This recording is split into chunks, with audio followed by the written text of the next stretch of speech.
Hello बेटा, how are you? Fine, okay.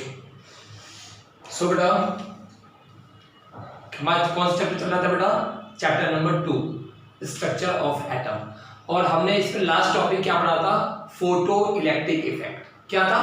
What is photo electric effect? When light fall on the metal surface, emission of electron take place. This phenomenon is known as photoelectric effect. Photo means light, electric means flow of electron, and effect means chemical process. So photoelectric effect हमने देखा था light में दो चीजें होती है। क्या क्या चीजें? एक तो उसकी इंटेंसिटी, दूसरी उसकी फ्रीक्वेंसी। ओके, तो अगर हम फ्रीक्वेंसी की बात करें तो जितना ज्यादा लाइट की फ्रीक्वेंसी होगी उस इलेक्ट्रॉन की स्पीड उतनी ही ज्यादा होगी। हमने इसे पढ़ा था थ्रेशोल्ड फ्रीक्वेंसी, हमने इसे पढ़ा था हमने वर्क फंक्शन। तो थ्रेशोल्ड फ्रीक्वेंसी क्या थी? वो मिनिमम फ्रीक्वेंसी जिस पर इलेक्ट्रॉन का एमिशन स्टार्ट हो जाए, means photo electric effect start हो जाए। अंडरस्टैंड? इसके बाद बेटा हमने देखा था कि जितनी ज्यादा फ्रीक्वेंसी होगी तो वो मिनिमम फ्रीक्वेंसी को यूज कर लेगा इलेक्ट्रॉन को रिमूव करने के लिए, और उसके बाद जो फ्रीक्वेंसी होगी वो किसके लिए होगा? वो उसकी एनर्जी को, मतलब उसको काइनेटिक एनर्जी में चेंज करेगा। दूसरा फैक्टर था intensity of light, means brightness of light. जितनी ज्यादा ब्राइटनेस होगी बेटा, जितनी ज्यादा ब्राइटनेस होगी उतने ही नंबर ऑफ इलेक्ट्रॉन्स ज्यादा निकलेगा। तो ये हमने पढ़ा था फोटो इलेक्ट्रिक इफेक्ट्स में। अंडरस्टैंड? नाउ अब हम पढ़ते बेटा, इसी में आगे मैंने बताया था आपको स्पेक्ट्रम, एटॉमिक स्पेक्ट्रम। क्या पढ़ा था आपने?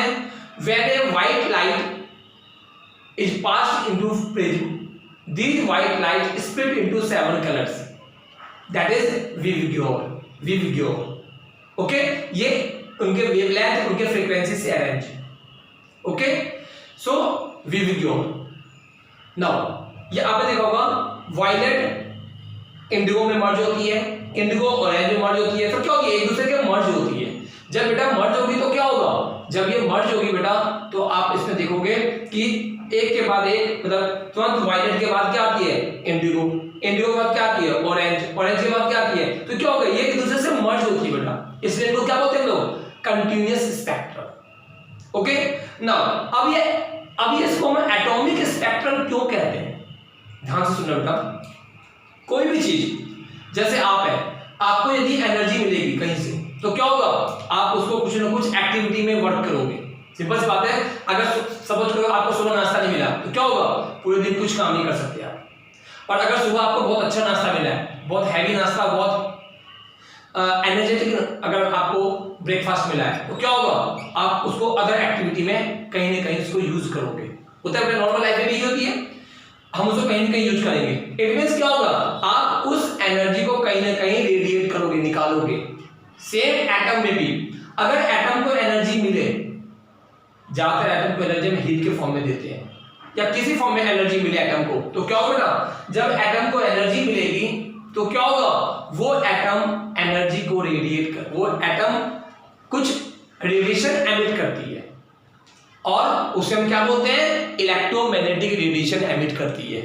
तो बेटा ये अपने आप प्रोसेस नहीं होती है। जब कोई भी एटम एनर्जी गेन करती है तो उसमें से रेडिएशन एमिट होती है, वही रेडिएशन से फिर स्पेक्ट्रम बनता है बेटा। जब इसको हम पास करते हैं किसमें? प्रिज्म में। और एक इंस्ट्रूमेंट होती है स्पेक्ट्रोस्कोप। तो स्पेक्ट्रोस्कोप क्या होता है बेटा? वो इंस्ट्रूमेंट है, उसमें प्रिज्म से बनी हुई वो इंस्ट्रूमेंट होती है, लाइट फॉल होती है और वो 7 डिफरेंट कलर में टूट जाती है। वो तो व्हाइट लाइट का कोई जो भी है, सब 7 कलर में टूटे बेटा, वो डिपेंड करती है कि कैसे होती है। तो स्पेक्ट्रम बनती है, ठीक है ना, वो स्क्रीन पे।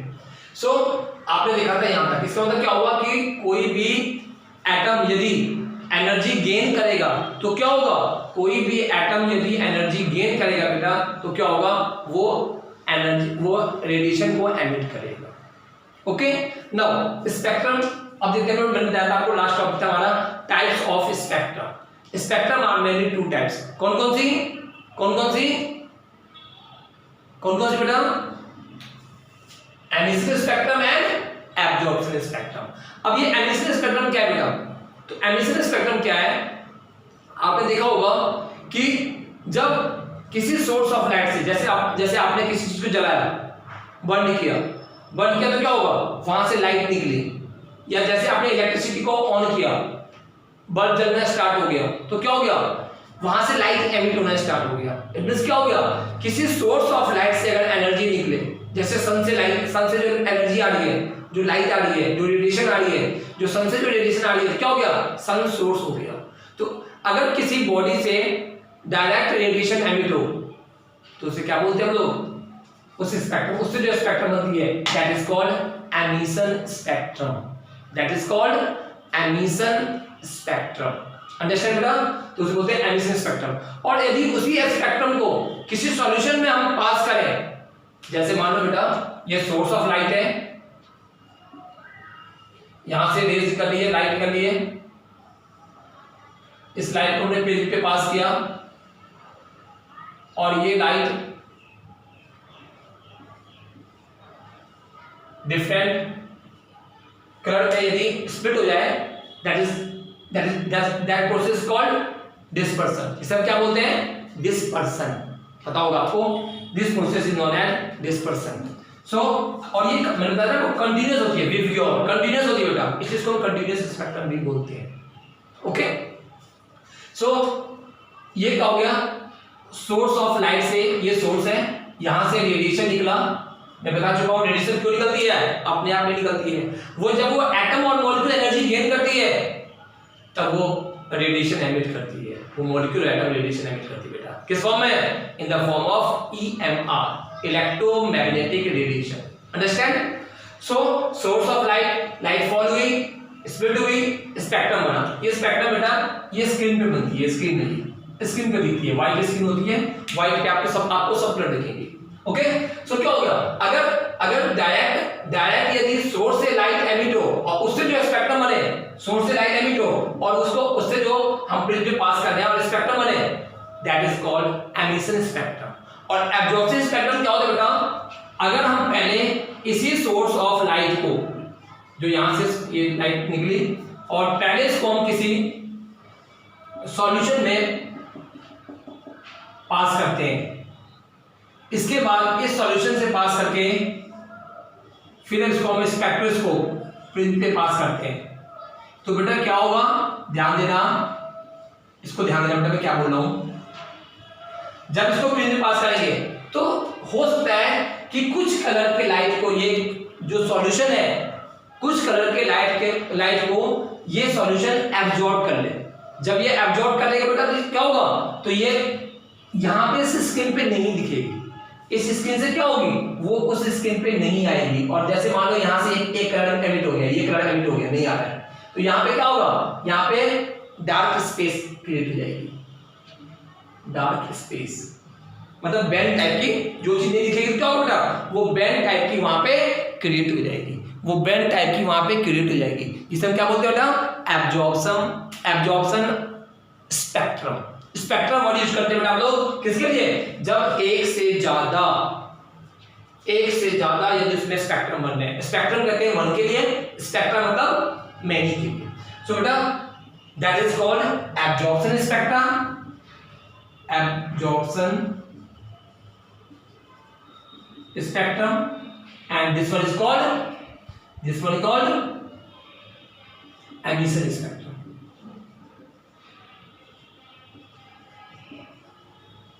समझा बेटा, तो emission spectrum and absorption spectrum, तो बेटा इसको ध्यान रखना है आपको, ठीक है ना।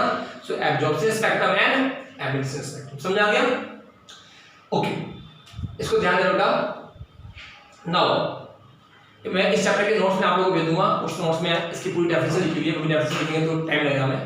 तो ये क्या हो गया, emission and absorption spectrum. Now अब ध्यान दो बेटा, अब हम किसी चीज को बर्न करते हैं, सॉलिड को बर्न करते हैं, वहां से भी रेडिएशन निकलती है।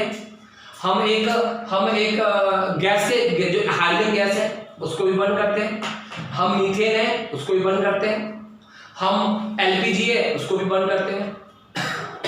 इसका मतलब क्या होगा बेटा, ये सब एटम और मॉलिक्यूल से बना हुआ है, सिंपल सी बात है, ये आप जानते ही हो। इसका मतलब क्या होगा, जब इसको बर्न करने में तो क्या हो गया, आप उसको एनर्जी प्रोवाइड कर रहे हो, उसके आप पहले रिएक्शन को स्टार्ट कर कर दिया, अब वहां से वो हीट जनरेट हो रही है, उससे वो बर्निंग प्रोसेस हो रही है, बर्निंग प्रोसेस हो रही है, क्या हो रहा है वहां पे बेटा इलेक्ट्रोमैग्नेटिक रेडिएशन EMR निकल रही है, रेडिएशन एमिट हो रही है। ओके, अब ये रेडिएशन एमिट होगी तो बेटा आपने कभी गौर किया होगा, जैसे हम लोग हैं, हम लोग की सबकी फिंगरप्रिंटिंग अलग अलग है। जैसे मान लो कहीं पे अगर क्राइम होती है तो आप देखते हो कि कुछ चोर वगैरह के लिए या जो क्राइम करता है उनकी फिंगरप्रिंटिंग लेते हैं। क्यों फिंगरप्रिंटिंग से क्या होता है बेटा, आपने देखा होगा आपके फिंगरप्रिंटिंग पे यहाँ पे लाइनिंग है, जो आपकी फिंगरप्रिंटिंग है वो आपके पापा की सेम नहीं होगी, आपकी मम्मी की सेम नहीं होगी, मेरे सेम नहीं होगा, सबका एक यूनिक है बेटा, ये यूनिक लाइनिंग है। ये फिंगरप्रिंट जो मेरा है ऐसी लाइनिंग वो मेरी हो सकती है और किसी की भी नहीं हो सकती है। इट मींस क्या हो गया, ये जो फिंगरप्रिंटिंग है, ये फिंगर की जो लाइनिंग है, आप अगर ध्यान से देखोगे बेटा तो फिंगर में आपको ये लाइनिंग दिखती है, ये लाइनिंग एक यूनिक होती है जिसे बोलते हैं DNA फिंगरप्रिंटिंग। इसी से जो बड़े बड़े क्राइम जो क्रिमिनल्स होते हैं बेटा वो इसी से पकड़े जाते हैं। ओके, तो पहले आप देखते हो पहले के लोग जब पढ़े लिखे लोग कम होते थे तो जिनको साइन करना नहीं आता था तो क्या करते थे, वो ये अंगूठा लगाते थे, मतलब क्या वो उसी लाइनिंग से पता लगाते थे कि क्या ये इसी पर्सन का है या किसी और पर्सन का है।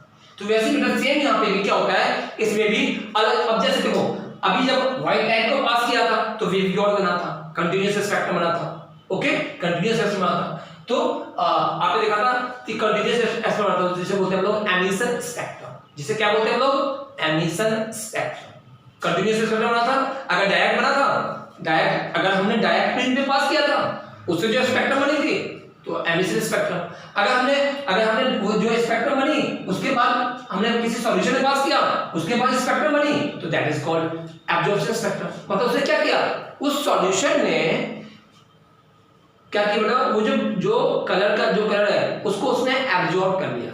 जब उसको एब्जॉर्ब कर लेगा तो क्या होगा बेटा, जब उसको एब्जॉर्ब कर लेगा तो वो चीज वहां दिखेगी नहीं। जब वो चीज नहीं दिखेगी वहां पे तो वो कैसा लगेगा, वो वहां पे बेटा डार्क बैंड बन जाएगी। क्या बन जाएगी, डार्क बैंड। ओके, नाउ मैं बता रहा था कि अगर हम किसी गैस को यदि बर्न करते हैं, ठीक है, जैसे मान लो हाइड्रोजन, हम हाइड्रोजन कैसे ले रहे हैं, हाइड्रोजन का बेटा हम इसलिए ले रहे हैं क्योंकि हाइड्रोजन को नील बोर ने इसको स्टडी किया था डिटेल में, अभी हम आगे चलेंगे। सो जो आपका जो हाइड्रोजन गैस है उसको यदि आप बर्न करोगे क्या निकलेगी, वहां से रेडिएशन निकलेगी, किस फॉर्म में, लाइट के फॉर्म में। सिंपल बात है, आप यदि हाइड्रोजन बर्न करो क्या होगा, वहां से हीट जनरेट होती है, वहां लाइट जनरेट होती है, आपने देखा भी होगा। सो क्या होगा, वहां से जब उस लाइट को हम पास करेंगे कहां पे, स्पेक्ट्रोस्कोप में, इंस्ट्रूमेंट में, तो क्या होगा, वहां पे एक कलर की बैंड नहीं बनती है, वहां पे लाइन सी, मतलब जहां पे बीच बीच में से गैप होगा तो वहां कैसी बनेगी बेटा, ये डार्क फिर लाइट, फिर डार्क फिर लाइट, फिर डार्क फिर लाइट, फिर डार्क फिर लाइट। ये वहां पे यहां पे इस टाइप से आपको दिख रहा है बेटा, यहां पे आप देख लो dark light, dark light, dark light, मतलब जो भी स्पेक्ट्रम मिस होगा, जो भी स्पेक्ट्रम मिस होगा बेटा वहां पे वो कैसा दिखेगा, वहां पे अगर हम देखेंगे तो वहां पे कैसा दिखेगा, वहां पे डार्क दिखेगा। जो भी कलर की वेवलेंथ, जो भी कुछ ना कुछ जो लाइट है बेटा कलर की तो होती है, कुछ भी यहां से मिस होगा तो क्या होगा, वहां पे डार्क दिखेगा। इसका मतलब क्या होगा बेटा, यहाँ पे वो चीज मिस है, तो यहाँ पे इसमें क्या होता है, आपको ऐसे लाइन से दिखेंगी, तो उसे क्या बोलते हैं लोग, line spectrum. That is called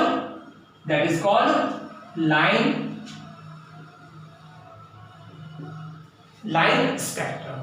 समझ में बेटा, तो अब यही इसी लाइन के लिए बोला था मैं, जैसे हम लोग की लाइनिंग अलग अलग है ना फिंगरप्रिंटिंग, वैसे सबकी अलग आएगी। अगर मैं हाइड्रोजन को बर्न करूंगा उससे अलग लाइनिंग बनेगी, अगर मैं CNG मतलब मीथेन को बर्न करूंगा उससे अलग लाइनिंग आएगी, अगर मैं LPG को बर्न करूंगा उससे जो रेडिएशन निकलेगी उसकी लाइनिंग अलग आएगी। तो हम उसी लाइनिंग से हम ये फाइंड कर सकते हैं कि ये जो लाइन स्पेक्ट्रम है वो किस चीज की है। बिल्कुल ठीक वैसे ही हम फिंगरप्रिंटिंग से ये पता कर सकते हैं कि ये फिंगरप्रिंटिंग किसकी है। जैसे 5 लोग हैं, अब 5 लोगों में से एक ही, जैसे मान लो मैंने इसको पकड़ा और यहाँ टच किया, यहाँ टच करूंगा तो क्या होगा, इसके ऊपर मेरी फिंगरप्रिंटिंग आ गई। अब इस फिंगरप्रिंट को यहाँ से स्कैन करके रख लेते हैं वो, अब 5% को बुलाया, उसमें मैं भी शामिल हूँ, हम सब ने फिंगरप्रिंट दिया, तो किसके साथ मैच करेंगे फिंगरप्रिंटिंग, मेरे साथ मैच करेगी। इसका मतलब क्या हो गया, सब पर्सन की जैसे फिंगर प्रिंटिंग की लाइनिंग अलग अलग होती है, सेम बेटा ऐसे ही हर एटम की जो उससे रेडिएशन एमिट हो रही है उन सब की लाइनिंग अलग अलग होगी। तो इसे बोलते हैं line spectrum of hydrogen. So that is called line spectrum of hydrogen. अगर लाइन स्पेक्ट्रम ऑफ हाइड्रोजन क्या बेटा, हमने हाइड्रोजन गैस को यूज किया है, तो हाइड्रोजन गैस को यूज किया तो यहाँ क्या हो गया, इसे बोलते हैं line spectrum of hydrogen. Simple. अगर कोई और गैस को यूज करें तो उसका लाइन स्पेक्ट्रम बनेगा।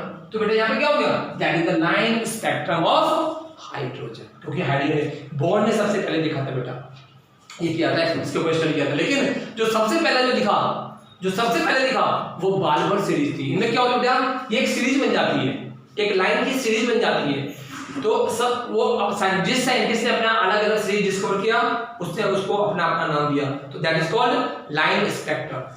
और अगर हाइड्रोजन है तो line spectrum of hydrogen. Okay बेटा, सो इसको देखो। और नेक्स्ट अब हम करते हैं line spectrum of hydrogen. Okay, now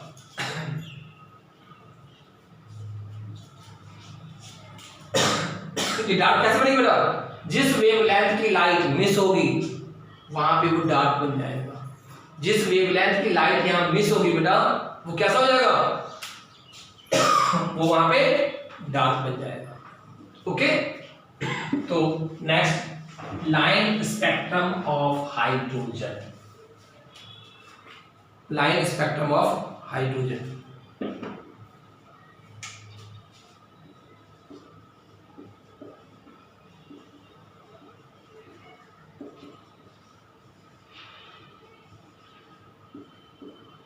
simple सी बात बेटा, लाइन स्पेक्ट्रम ऑफ हाइड्रोजन की बात करें हम लोग तो क्लियर लिख रहा है कि हाइड्रोजन के कारण, हाइड्रोजन स्पेक्ट्रम के कारण जो फ्यूल बन रही है, ध्यान दो, हाइड्रोजन स्पेक्ट्रम के कारण जो रेडिएशन एमिट हो रही है उस फ्यूल से, हाइड्रोजन फ्यूल से जो रेडिएशन एमिट हो रही है बेटा उसे क्या बोलते हैं हम लोग, लाइन स्पेक्ट्रम ऑफ हाइड्रोजन। फिर तो बता रहा हूं लाइन कैसे बनती है, डार्क बैंड जो बनती है। डार्क बैंड क्यों बनती है, जिस लाइट की जो वेवलेंथ मिस होगी तो वहां पर डार्क डार्क बन जाएगी, डार्क बैंड बन जाती है। तो इसे क्या बोलते हैं लोग, line spectrum of hydrogen. Okay, now hydrogen gas को बर्न किया, उससे रेडिएशन एमिट हुई, उसको प्रिज्म पे पास किया, मतलब स्पेक्ट्रोस्कोप में पास किया, उससे लाइनिंग बनी, उससे 5 तरह की लाइनिंग बनी। कौन कौन सी, लाइमन सीरीज, बाल्मर सीरीज, पार्शियल सीरीज, ब्रैकेट सीरीज और फंड सीरीज। ये बेटा सीरीज बनी।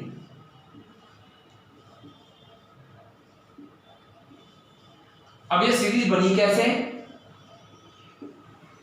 तो सिंपल सी बात है, आपको पता है बेटा, हम यहाँ पे जैसे हम यहाँ पढ़ाई करें, मान लो हमें यहाँ पे क्या चीजें दिख रही है, ओनली जो विजुअल रीजन की, विजुअल लाइट की जो चीजें हैं वही चीज मैं यहाँ देख पा रहा हूँ। यहाँ पे बेटा आसपास में रेडियो वेव्स भी है, मोबाइल कैसे वर्क कर रहा है, जो नेट चल रहा है वो कैसे कर रहा है, वो रेडियो वेव से रेडियो वेव का यूज कर रहे हैं हम लोग, वो तो हमें दिखाई नहीं दे रही है। यहाँ पे हल्की सी हीट भी है, इसका मतलब क्या हो गया, कौन सा इसमें ये है, कौन सा इसमें इलेक्ट्रोमैग्नेटिक रेडिएशन है, उसके अंदर आईआर इंफ्रारेड रेडिएशन है। सन से जो इंफ्रारेड रेडिएशन आती है ना उसकी वजह से हीट फील होती है बेटा, तो वहां पे ये है। तो क्या हो गया, तो इसका मतलब क्या होगा, इसका मतलब क्या होगा कि हम केवल क्या चीज में दिखाई देती है, तो हमें दिखाई देती है कौन सा, केवल विजुअल रीजन की चीजें दिखाई देती है। तो विजुअल रीजन में सबसे पहले बाल्मर सीरीज डिस्कवर हुआ था बेटा। ये 5 तरह की सीरीज है, और ये सीरीज कहाँ मिलती है, ये 5 तरह की सीरीज है बेटा, और ये सीरीज कहाँ मिलती है बेटा, इसको ध्यान देना आपको। ये सीरीज मिलती है आपका जो Lyman series, Balmer series, Paschen series और Brackett series, Brackett and Pfund series. P silent है बेटा। So Lyman series, Paschen series, Brackett series and Pfund series. Among these lines, the Balmer series is only series that we can be visual. सबसे पहले Balmer series ही discover हुआ था बेटा, इसका ध्यान रखना। ओके, बाल्मर सीरीज डिस्कवर हुआ था। और बेटा मैं आपको बता दूं कि जो ये कौन कौन से रीजन में मिलती है, जैसे मान लो ये नेम ऑफ सीरीज किस रीजन में मिल रहा है बेटा ये, और ये कहां से कहां तक, स्टार्टिंग कहां से है और एंड कहां पे है। लाइवन सीरीज ये कहां मिलती है बेटा, अल्ट्रा वायलेट रीजन में, ultraviolet region UV. Okay, Balmer series visual region में,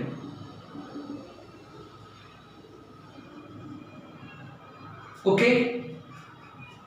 पार्शियल सीरीज इंफ्रारेड रीजन में,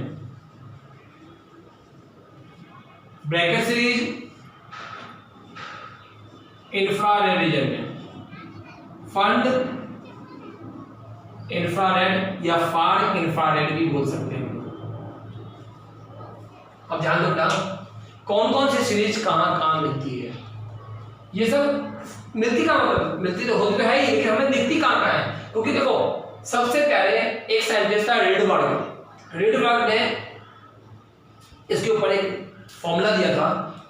रेडबर्ग ने बेटा एक फॉर्मूला दिया था इसके ऊपर, जिसे बोलते हैं रेडबर्ग फॉर्मूला, अभी हम डिस्कस करते हैं।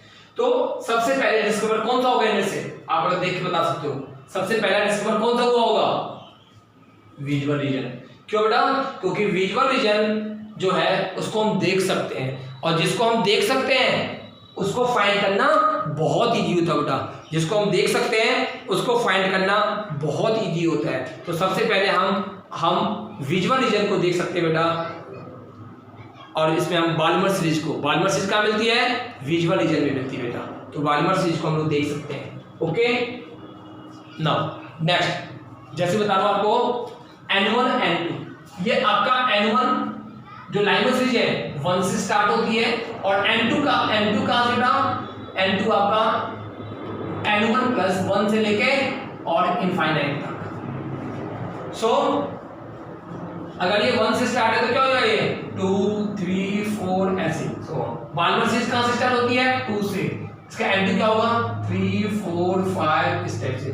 सो पार्शियल सीरीज कहां से बेटा, 3 से, ऐसे ब्रैकेट 4 से, ये 5th सीरीज होती है, N1 नंबर्स होती है, वहां से काउंट करते हैं इसको हम। सो आपके अपने बुक में देखना है, एनसीईआरटी बुक में बनी हुई है, डायग्राम बनी हुई है, उसको ध्यान से देखना इसी का। और ये 4 5 6 इस टाइप से, और ये 5 से स्टार्ट होगी, 7 ये, और ये 6 से 8 9 एंड सो।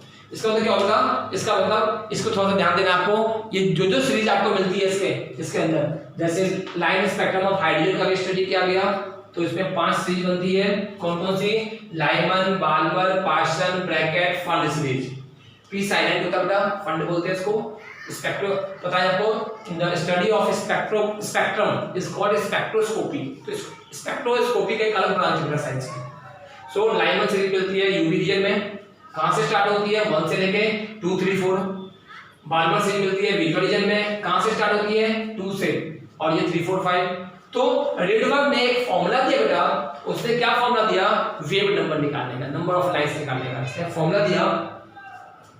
ये नोट कर लो, इंपॉर्टेंट है। इसके बाद का ये बहुत इंपॉर्टेंट है, इस पे क्वेश्चंस आ सकते हैं। Lyman, Balmer, Paschen, Brackett, Pfund कौन से रीजन में कहां मिलता है, कौन से रीजन में कहां मिलती है, बाल्मर। सबसे पहले कौन सा डिस्कवर हुआ होगा, बाल्मर सीरीज। क्यों, विजुअल रीजन है, विजुअल रीजन को हम क्या कर सकते हैं, विजुअल रीजन को हम बहुत आसानी से देख सकते हैं। इसका मतलब क्या हो गया, ये बाल्मर सीरीज विजुअल रीजन मिलती है, लाइमन अल्ट्रावायलेट रीजन में मिलती है, पार्सन इंफ्रारेड में मिलती है, ब्रैकेट में मिलती है वो भी इंफ्रारेड में, और फंड सीरीज वो भी आपका इंफ्रारेड रेडिएशन में मिलती है। ओके बेटा, तो ये सब क्या है, दी जाता है डिफरेंट स्पेक्ट्रल लाइन, और उसकी वैल्यू अलग अलग होती है बेटा। तो हम रेडबर्ग ने सबसे पहले क्वेश्चन दिया था, for finding the wave number of the different line in hydrogen spectrum, wave number of different line in hydrogen spectrum. So इसने क्या फॉर्मूला दिया था, ध्यान से देखो बेटा,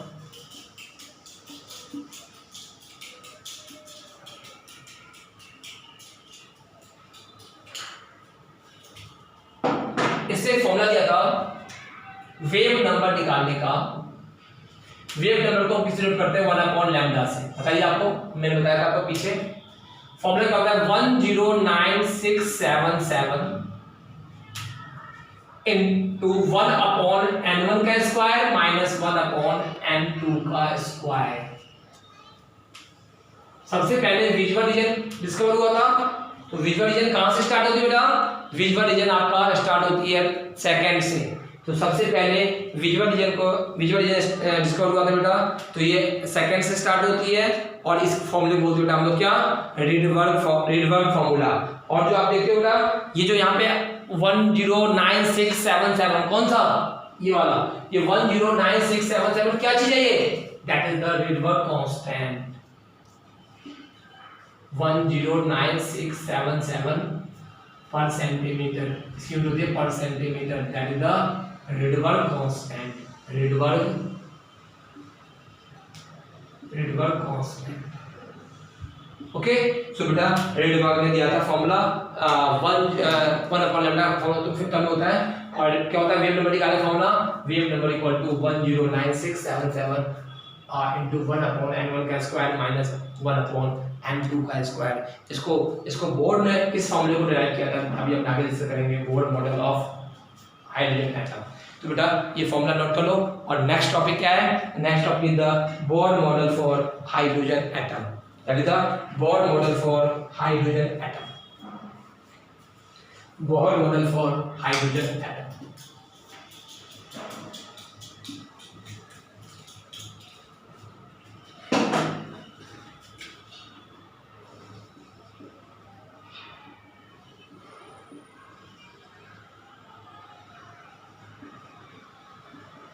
hydrogen atom. Okay, can you tell me बॉन्ड ने क्या बताया था? एकदम डिफरेंट पोस्टुलेट देते हैं। क्या क्या पोस्टुलेट था बॉन्ड का? बॉन्ड का पोस्टुलेट आप लोग जानते हो बेटा, बॉन्ड के पोस्टुलेट्स क्या क्या है? So number 1 it give the following postulate, electrons in hydrogen atom can move around the nucleus in a circular path. It means electrons, it gave the following postulates.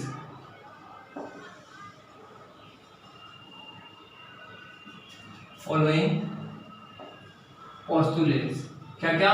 First hydrogen के लिए दिया था, hydrogen के लिए दिया था, ध्यान रखना। और हाइड्रोजन के लिए क्या कहा था इसने कहा था कि सबसे पहला फर्स्ट क्या था बेटा?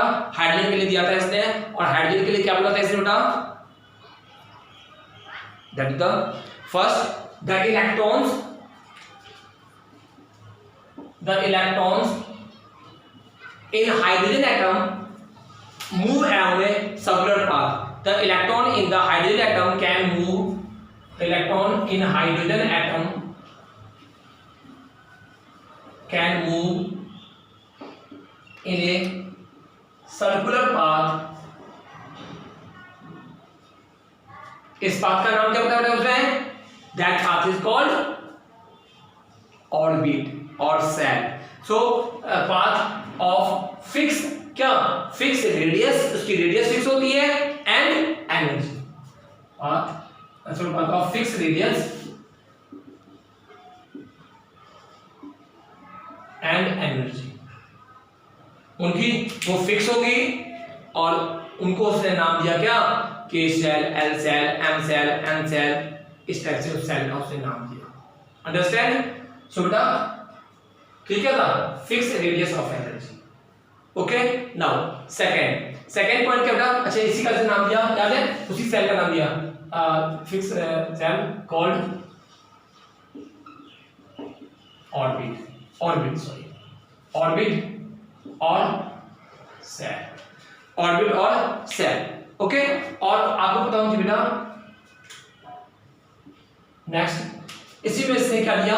उस सेल का नाम K shell, L shell, M shell, N shell, मतलब n equal to 1 2 3 4 and so on. n क्या बेटा यहाँ पे? n क्या है? n is the principal quantum number.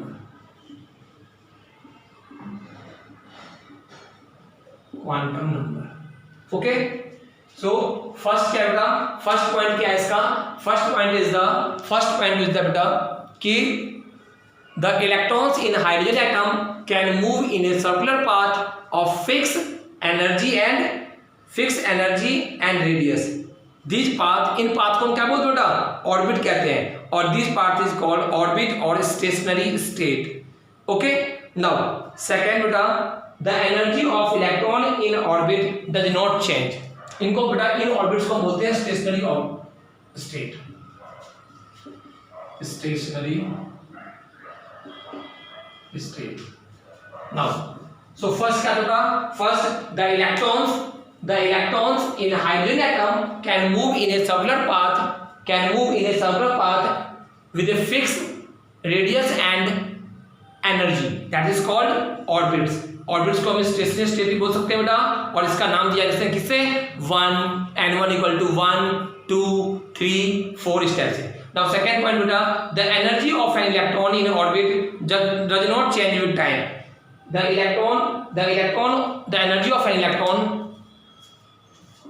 of an electron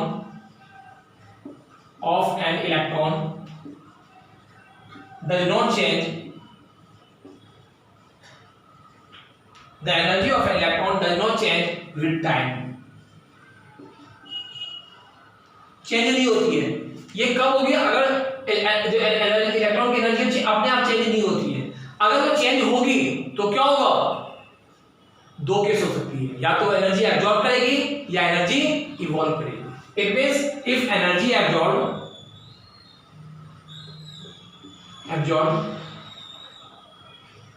कौन करेगा? Bye electron. तो क्या होगा?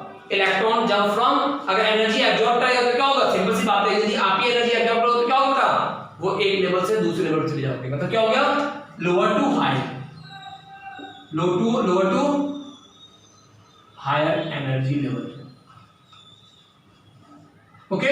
और इफ एनर्जी लॉस करोगे, इफ एनर्जी रिलीज, तो क्या होगा? By electron, it means higher से lower.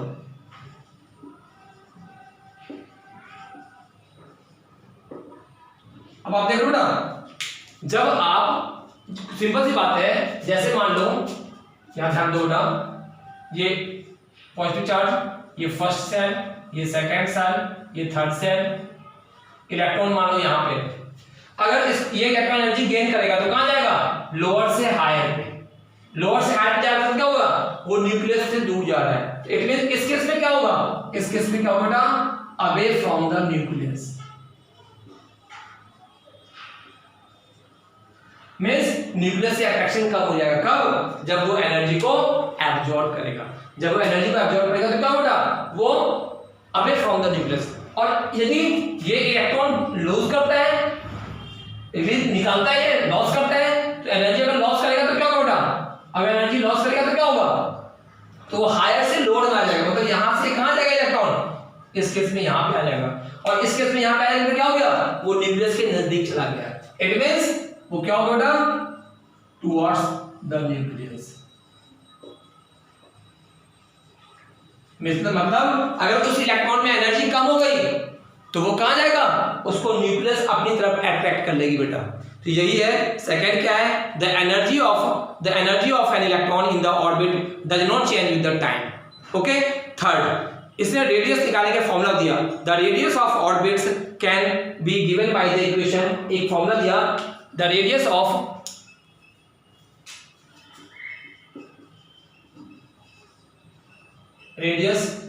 Of atom by the formula क्या दिया बोलते हैं? आर एन, जिसका रेडियस निकालना है A0 इंटू एन. A0 की वैल्यू फिक्स है कितनी बेटा? 52.9 नैनोमीटर. सो इसे एक आर एन का फॉर्मूला दिया, R N equal to a not into N. N क्या बेटा? वही नंबर ऑफ सेल्स कि वो किस सेल में. So r equal to a not into n square बेटा, एन स्क्वायर. सो एन क्या है? N is the number of shell, 1 2 3 4 and so on. So the radius of atom by the formula, क्या formula दिया इसने? Rn equal to a naught into n square. That is the a naught is the fixed value होती है. और कितनी होती है a naught की?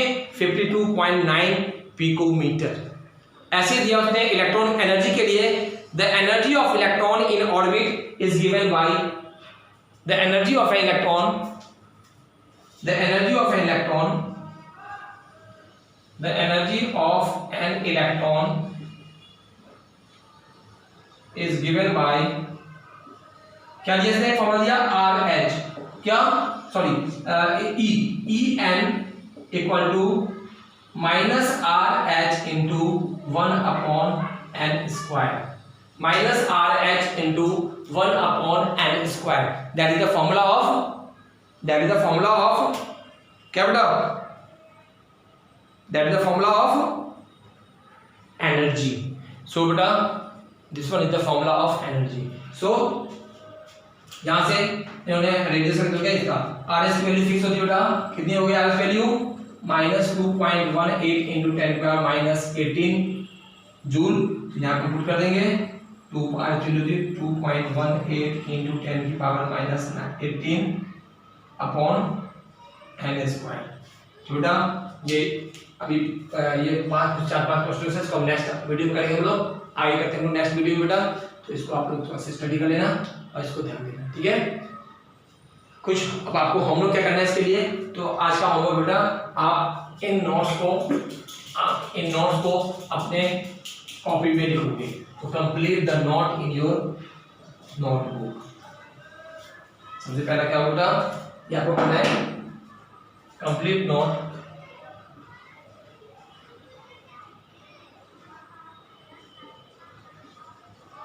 complete note in your chemistry notebook. Okay, now कुछ क्वेश्चंस हैं, इस क्वेश्चन के साथ देख कर लेना. First, name the reason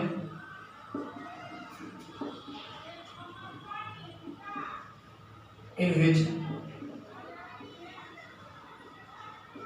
spectral line is formed.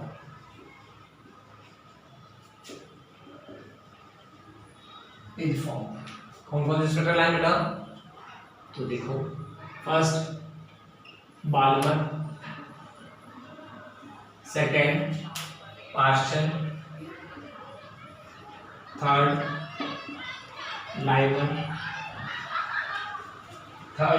लाइमर, fourth Brackett. Good. Now इसके बाद second question, right the difference between,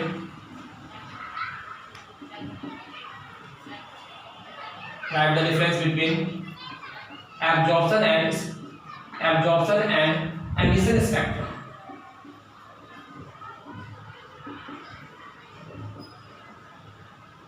okay, तो बेटा ये आपको यहाँ तक करना है. फिर हम नेक्स्ट वीडियो में आगे जो बोर्ड्स के कुछ क्वेश्चन हो रहे हैं उनको हम डिस्कस करेंगे बेटा. ओके, तो ओके बेटा, इसके बाद आगे हम करते हैं. Okay bye. ओके बेटा.